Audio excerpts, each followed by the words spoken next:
Welcome to the Fear and Greed Business Interview. I'm Sean Aylmer. Boardrooms and C-suites are evolving. Across ASX-listed companies, new faces are joining the executive table, not just for their seniority, but for their specialist expertise. Roles like Chief AI Officer, Chief Trust Officer and Chief Automation Officer are becoming more common as companies grapple with a major shift in technology, as well as client and shareholder expectations. David Irecki is the Chief Technology Officer for Asia Pacific and Japan at Boomi, B-O-O-M-I, Boomi, a global company that works with businesses navigating digital change. David, welcome to Fear and Greed. Thanks for having me on the show, Sean. So I mentioned things like Chief AI Officer, Chief Trust Officer, Chief Automation Officers. Are they buzzwords or are they real gaps in corporate leadership? Definitely not buzzwords. I mean, we're seeing a shift in boardroom design across companies, as you said in your introduction, but it's not about overhauling the C-suite, as many of those traditional functions still bring a lot of value. But to your point, it's around revolutionizing it for a modern and changing world. So the new C-suite roles that you mentioned, they're reflecting a change in focus and priorities within organizations and new fields that require specialized oversight, depth of expertise that will drive the next level of innovation and success in a business. Okay, so maybe 15 years ago, we went from the head of human resources to the chief people officer, but to me, that was just a job title change. What we're talking about is actually a real change in functions needed at that top level. Is that right? That's correct, because, to your point, we've had about the last 10 to 15 years, many of these businesses on digital transformation journeys. They've been using integration and automation technologies, data management technologies, and other tools to digitize a lot of their processes. But the last 3 years, especially since ChatGPT exploded onto the scene, we're seeing the shift from digital transformation to agentic transformation. And boards and C-suites are trying to understand, how do I bring in roles and expertise and other capabilities in order to not only be able to meet this new world of agentic AI, but use those tools and technologies to actually pull ahead of the competition in the market? Now, I think agentic is the word of the year for mine. Agentic, when we're talking about agentic, it's about using technology and AI almost as a digital employee. Am I right in that? That's right. The AI agents represent essentially a new digital labor force. So using them to automate complex and cross-functional work across your organization, potentially at scale. Okay. So AI has driven the shift in the last 3 years or so, or ChatGPT specifically. Is there anything outside AI that's driving it? I mean, is it a natural evolution, I suppose I'm saying, parking AI for a moment? Yeah, it's a natural evolution around where technology is going, because, that change in C-suite structure, it's a quiet shift, but it's an important one. And some companies, as they're trading in that operational pedigree for domain fluency in those areas like AI and other capabilities that are shaping the future of their organization, they're looking at it from not necessarily taking a bold approach and formally appointing these specialist executives, but sometimes opting for a more flexible approach. So inviting specialist advisors to provide that strategic counsel without completely altering the full C-suite. And that, to give you an example, that's something we've done at Boomi.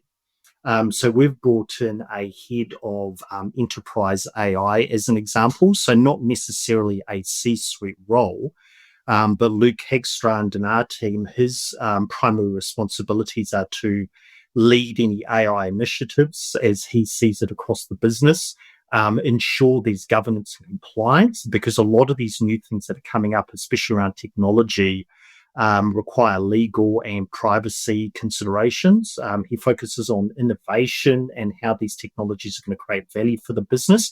And sort of the last piece is around employee activation and adoption. How do we engage with the employees in an organization to bring them along on this new journey?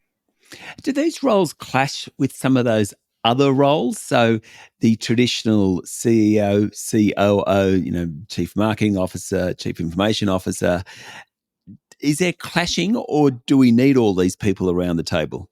I think we still need them all. Everybody provides a unique perspective. And when I look at some of those roles, they might provide a perspective. If you're thinking about C-suite roles around, say, HR or diversity, they still may be part of some of the technological discussions because they have to understand, how does ethics and bias and some of our data and approaches have a part to play. Again, in AI, as an example, you have chief enterprise officers or customer officers, especially that second one we're seeing a lot of because there's a lot more around customer retention. What do we do more with our customers? How do we increase the value there we're seeing out of our organization, whether that's through a technological means or some other means? So everybody has a part to play here. And yes, as part of the example I gave with our head of enterprise AI, it may not officially be a C-level title, but it does roll up under the CIO and feeds into the broader C-level discussion. Okay, stay with me, David. We'll be back in a minute.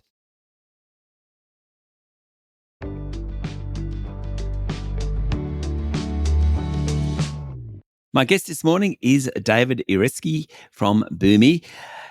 You gave the example of your organisation introducing these new roles. Are we seeing ASX-listed companies formally embed these roles into their executive teams? Are they moving quickly enough, I suppose, is my question.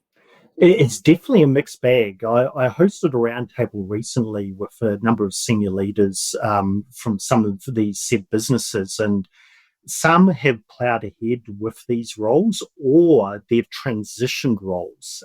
So a great example of that is taking what was typically the chief data and analytics officer and giving them the title of chief AI officer. And, you take a step back and think about that and go, on the forefront, that makes sense.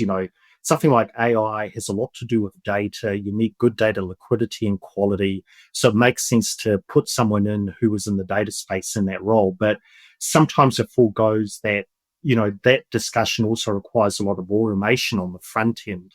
So some of those roles are evolving. Some of them need to be still reskilled up, but it's definitely an emerging space because even other businesses at that particular luncheon roundtable we're still grappling with traditional digital transformation and things that some of the other businesses had sold 5 or 10 years ago.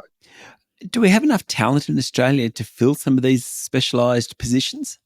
It's a really interesting question because it's something even we look at within Boomi.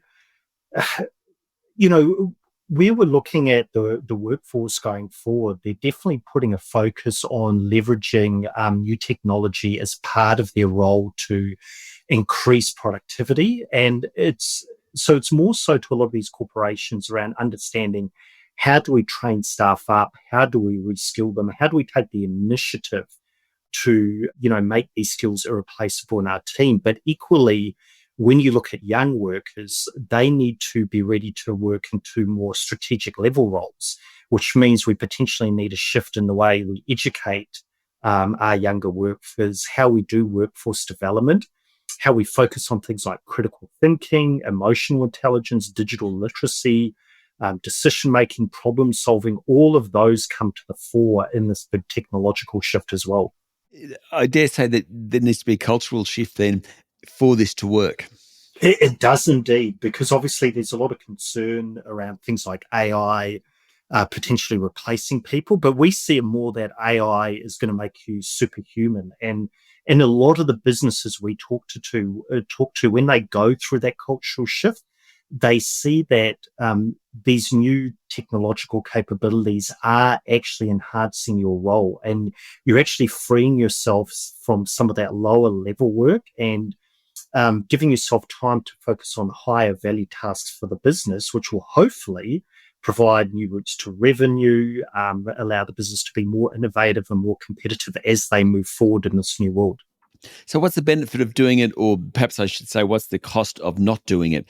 You will fall behind as a business if you don't do it?